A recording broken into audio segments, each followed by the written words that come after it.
নমস্কার।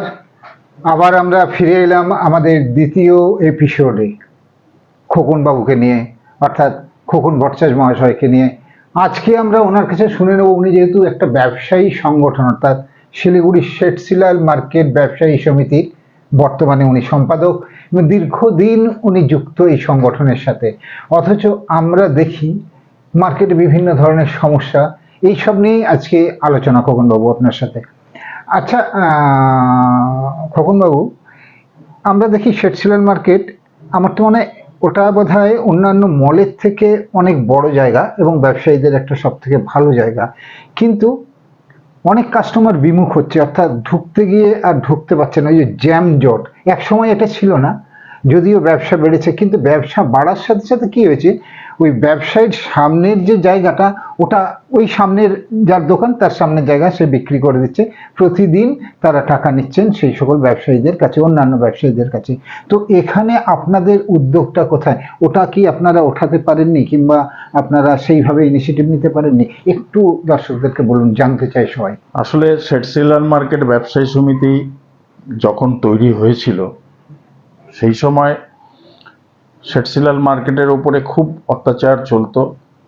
বিভিন্নভাবে মানুষের দোকান নিলে পরে তার উপরে অত্যাচার হতো, এবং বিভিন্ন সবচেয়ে বড় যেটা ঝামেলা হতো সেটা হচ্ছে চাঁদার সময়।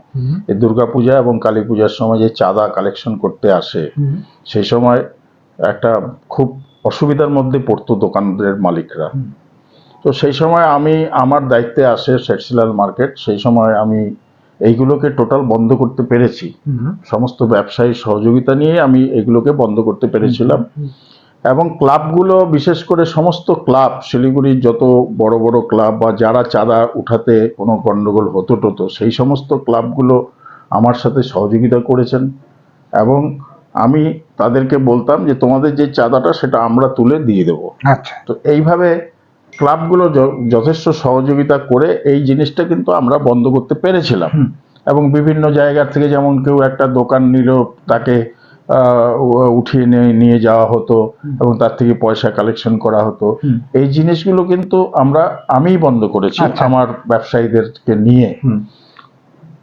তার সাথে প্রশাসনের সহযোগিতা ছিল, বা আমাদের যারা পলিটিক্যালে আছেন তাদেরও সহযোগিতা ছিল, আমাকে সহযোগিতা করেছেন বলে আমি পেরেছি। আমি তো একা, আমার দ্বারা সম্ভব ছিল না। কিন্তু এই জিনিসগুলো হয়ে গেছে অনেক দিন, যার ফলে যারা পুরনো ব্যবসায়ী ছিলেন তারা তো এখন নেই, তা এখন নতুন প্রজন্ম এসছে। নতুন প্রজন্ম তো এগুলো জানে না যে এই মার্কেটটা কি হতো, এখন কি অবস্থায় আছে। সেটা কতদিন, কত বছর আগে? 20 বছর 15 বছর আগের কথা বলছি। আচ্ছা, সেই সময় আমাদের বামফ্রন্ট সরকার ছিলেন। আচ্ছা আচ্ছা। তো ন্যাচারালি সেই জিনিসগুলো, যারা বয়স হয়ে গেছে, যারা এখন আর দোকানে আসেন না, তারা তো জানেন না। তাদের যারা নতুন প্রজন্ম, তারা দোকানদারি করছে, তারা তো আর জানে না যে এই মার্কেটে এই অবস্থা ছিল, এই লোকটার দ্বারাই এই মার্কেটটা এত সুন্দর হয়েছে। আচ্ছা, এটা এটা এটা এটা অনেকেই হয়তো জানেন না। যারা জানেন তারা ঠিক আছে, কিন্তু আমরা লক্ষ্য করে দেখেছি শেঠশিলাল মার্কেট খালি না, শেঠশিলাল মার্কেট, হিলকার্ট রোড, বিধান মার্কেট, এই যে মার্কেটগুলো আছে, এই মার্কেটগুলো হচ্ছে শিলিগুড়ির সবচেয়ে বেস্ট মার্কেট। এবং শেঠশিলাল মার্কেট হচ্ছে, কথায় বলে যে একটা পশ মার্কেট। এখানে সব পয়সাওয়ালা ঘরের মেয়ে ছেলেরা এসে এখানে কিন্তু সুস্থ এবং সুন্দরভাবে মার্কেটিং করেন। কিন্তু আমরা একটা অদ্ভুত জিনিস দেখতে পাচ্ছি বছর 5 থেকে, যে দোকানটা আমার দোকানের সামনে যে রাস্তাটা সরকারি জায়গা, সেটা তো সরকারি জায়গা, সেই জায়গাটায় দুটো খাট বসিয়ে দিয়ে কেউ 1500 পার ডে, কেউ 2000 পার ডে করে কামাচ্ছেন। এর এগেনস্টে আমরা বহু ডেপুটেশন দিয়েছি, বহুবার প্রশাসনকে বলেছি, বহুবার মেয়র সাহেবকেও আমরা জানিয়েছি যে এমনি ঠিক আছে, হকার্সের এগেনস্টে কিন্তু আমরা না। আমরা কিন্তু হকার্সকে উঠিয়ে দিতে চাই না, কারণ হকার্সরাও তো আমাদের মতনই মানুষ, তারাও ব্যবসা করছে। আমরা হকার্সকে হকার্স বলতেও চাই না, তারা হচ্ছে ক্ষুদ্র ব্যবসায়ী। তো আমরা ক্ষুদ্র ব্যবসায়ী যারা আছেন তাদের সাথেও কথা বলেছি, তারাও বলেছে যে আপনারা যেভাবে বলবেন আমরা সেইভাবে সরে যাব, রাস্তা ক্লিয়ার করে দেবো। কিন্তু সবচেয়ে প্রবলেম যেটা হয়েছে এখন, যে ম্যাক্সিমাম দোকানের সামনে যে খাটগুলো লাগাচ্ছে, তারা যারা দোকানদারি করছে তারা কারা, তাদের আইডেন্টিটি কি, তারা কিন্তু অল আর আউটসাইডার। ম্যাক্সিমাম দেখতে পেরেছি যে আমরা আউটসাইডার। আচ্ছা, বিভিন্ন রকমের বিজনেস করছে। ওই ধরুন একটা দোকানের ফ্রন্টে দুটো খাট লাগাচ্ছে, এক একটা খাটে 1,500, 3,000 টাকা পার ডে সরকারি রাস্তা বিক্রি করে কামাচ্ছে। সরকারি রাস্তা বিক্রি করে 3,000 টাকা করে বা 2,000 টাকা করে প্রতিদিনের ইনকাম করছে। আমরা এখানে একটা ছোট্ট বিরতি নিচ্ছি, আবার বিরতির পর ফিরে আসছি, আমাদের আলোচনা চলতে থাকবে। ততক্ষণের জন্য একটা ছোট্ট বিরতি, আবার ফিরে আসছি আমরা রিয়েল প্রাইম টক পডকাস্ট চ্যানেলে। আপনার প্রোডাক্ট নকল হচ্ছে, ব্যবসা বাঁচাবেন কি করে? আপনার ব্যবসা আপনারই সন্তান, তাকে কিভাবে রক্ষা করবেন? আমরাই আপনাকে সুরক্ষা দেব। ভারতীয় ট্রেড প্রোটেক্ট ব্যুরো, দে লজ, পাকুড়তলা মোড়, শিলিগুড়ি। ফিরে এলাম আমরা বিরতির পর খোকনবাবুকে নিয়েই।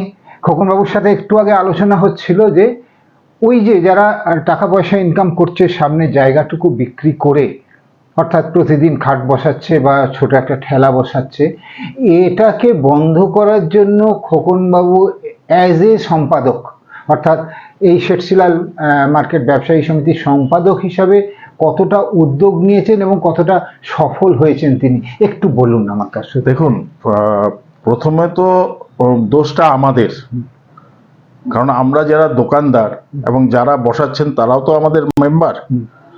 তার মানে কি, দায়ী তো আমিও, দায়টা তো আমাকেও নিতে হবে। কিন্তু এই যে দোকানদার যারা এইভাবে বসে পয়সা রোজগার করছে, তারা কিন্তু এইটা দেখছেন না যে পেছনে যে অরিজিনাল দোকানটা, ওটার মধ্যে কিন্তু কাস্টমার যাচ্ছে না। তার মানে ওই দোকানটা নষ্ট হয়ে যাচ্ছে।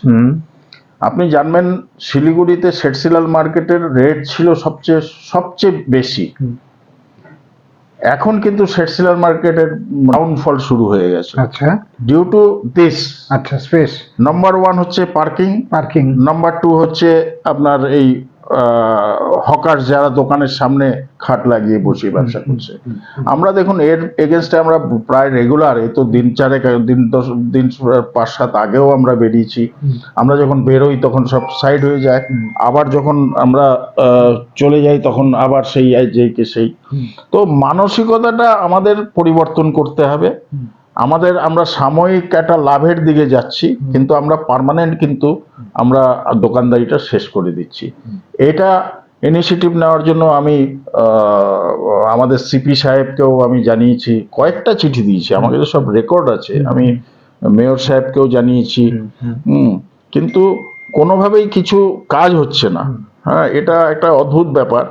আমি তো আপনাদের মাধ্যমে আমি কর্পোরেশনকে বলবো, যে সমস্ত দোকানের সামনে পয়সা নিয়ে খাটিয়া লাগিয়ে পয়সা ইনকাম করছে, তাদেরকে কর্পোরেশন একটা লিস্ট বানিয়ে তাদেরকে নোটিশ করা হোক, এবং তারা যদি এগুলো বন্ধ না করে তাদের ট্রেড লাইসেন্সটা ক্যান্সেল করে দেওয়া হোক। কিছু তো ইনিশিয়েটিভ নিতে হবে। আমরা হকার্সকে উঠাতে চাইছি না। আমাদের রাজ্যের মুখ্যমন্ত্রী হকার্সদেরও অধিকার আছে, ঠিকই আছে, আমরাও তার ফেভারে। আমরাও চাই যে আমাদের রাজ্যের যারা ফুটপাতে ব্যবসা করছে তারা করে খাক, কিন্তু আমার দোকানের সামনে যদি একটা বিশাল ইয়ে করে অবস্ট্রাকশন দিয়ে তো আমার দোকানটাকে ঢেকে দেওয়া হয়, সেটাও তো অন্যায়। আজকে আপনাকে আরেকটা কথা বলি, হিলকার্ট রোড ব্যবসায়ী সমিতি, আপনি হিলকার্ট রোডে আমি দায়িত্ব নিচ্ছি, আমি অন্য মার্কেটের সম্পাদক হয়েও আমি হিলকার্ট রোডের দায়িত্ব নিয়ে আপনাকে বলছি, হিলকার্ট রোডে কিন্তু কোনো ফুটপাতের কোনো দোকানদার পয়সা নেয় না। আচ্ছা, এটা গ্যারান্টি আমি দিতে পারি। আচ্ছা, হোয়ারাস আমাদের মার্কেটে কিন্তু এই জিনিসটা সবচেয়ে বেশি হয়ে গেছে। এই জিনিসটা বন্ধ করতে হবে, এবং বন্ধ করার জন্য দোকানদারদেরকেই এগিয়ে আসতে হবে। সদিচ্ছা থাকতে হবে প্রত্যেককে সদিচ্ছা থাকতে হবে। মানে একা সম্পাদক হয়ে সেটা সম্ভব না। আজকে আপনি দেখুন না, একটা মার্কেটে আমি একটা দোকান নিলাম, একটা দোকানে আমি যখন ফার্নিচার বানালাম, ফার্নিচার বানিয়ে আমারটা আমি পুরো করে নিলাম, কিন্তু রাস্তাটা আমি কিন্তু দেখছি না। আমি যে একটা সিসি ক্যামেরা লাগাবো, যে রাত্রে কোনো কিছু হলে পরে যাতে সিসি ক্যামেরায় ফুটেজটা আসে, সেই মানসিকতাটা আমাদের মধ্যে নেই। এই জিনিসটা আমাদের চেঞ্জ করতে হবে। পুজো চলে এলো, যাতে জনসাধারণের, অর্থাৎ যারা ক্রেতা, তাদের যাতে অসুবিধা না হয়, তাদের উদ্দেশ্যে আপনি কি বলবেন? যে আরো ক্রেতা আসুক, তো তাদের সুবিধার জন্য আপনি কি বলবেন ক্রেতাদেরকে? আমি আপনাদের মাধ্যমে একটাই জিনিস বলছি, শেঠশিলাল মার্কেট আজও শেঠশিলাল মার্কেটের কালেকশন এবং প্রাইস অন্যান্য মার্কেটের থেকে খুব রিজনেবল এবং খুব ভালো। আমরা শেঠ সেলার মার্কেট ব্যবসায়ী সমিতির পক্ষ থেকে আপনাদেরকে অনুরোধ জানাচ্ছি, পুজোর কেনাকাটা করতে আপনারা শেঠ সেলার মার্কেটে আসুন এবং আমাদের ওখানে আমরা অলরেডি বুথ বানাচ্ছি। আপনাদের কারো কোনো রকম অসুবিধা হলে আমাদেরকে খবর দেবেন, আমরা আপনার পাশে থাকবো, এটাই আমি বলতে পারি। আমরা খোকনবাবুকে পেয়েছিলাম, আজ অনেক আলোচনা হলো খোকনবাবুর সাথে, এবং আপনাদের জন্য খোকনবাবু বললেন যে আপনারা আসবেন এখানে এবং আগামী দিনে যাতে আর সমস্যা না থাকে সেই জন্য তারা তাদের সদিচ্ছা আছে এবং তারা সেই ব্যবস্থা করবেন আপনাদের কেনাকাটা যাতে সুবিধা হয়। এই বলে খোকনবাবুকেও আমার রিয়েল প্রাইম টকের তরফ থেকে ধন্যবাদ এবং আপনাদেরকেও ধন্যবাদ জানাচ্ছি। সাথে শুধু আপনাদের কাছে একটা ছোট্ট অনুরোধ, আমাদের এই চ্যানেলটা একটু সাবস্ক্রাইব করুন এবং আপনার যদি কোনো প্রশ্ন থাকে আপনি আমাদের নিচে কমেন্ট করুন এবং কমেন্ট করার পরে নিশ্চয়ই আপনারা উত্তরটা পাবেন। ততক্ষণের জন্য আপনাদের কাছে নমস্কার।